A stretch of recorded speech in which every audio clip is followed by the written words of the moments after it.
2023'ün son çeyreğinde sıfır araç bayilerinde yapılan kampanyalar ikinci el otomotiv fiyatlarını da doğrudan etkiledi. Burada tabii ki pandemi sürecinde sürekli artan otomobil fiyatları bir durağanlık yaşamaya başladı. Sıfır araçta yaşanan bollaşma tabii ki haliyle ikinci ele de yansıdı diyebiliriz. Son çeyrekte fiyatlarda bir %10, %15 gerilemeler meydana geldi. Sıfır araçlarda da %20'ye yakın indirimler söz konusu oldu.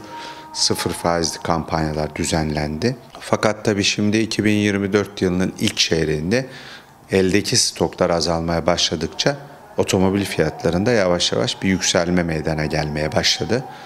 Bu ikinci çeyrekte daha fazla hissedilecek.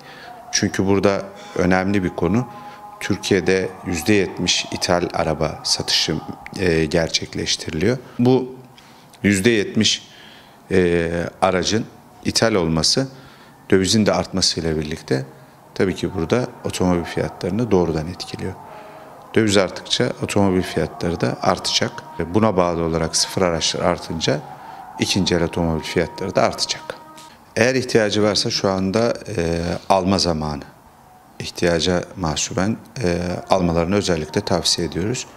Otomobiller son 2 yıldan beri bir yatırım aracı gibi gözüküyordu. Şu anda bir yatırım aracı kesinlikle değil. İhtiyacı olan kişiler şu anda alımlarını gerçekleştirmeleri lazım. Çünkü demin belirttiğim gibi döviz artıyor. Bunların daha yansımaları otomobil fiyatlarında gözükmedi. Bu gözükmeye başlayınca yeni yıl 2024 model yılı araçlara da haliyle zam geleceği için bu sıfır fiyatlarını ciddi oranda artışa götürebilir diye öngörümüz var.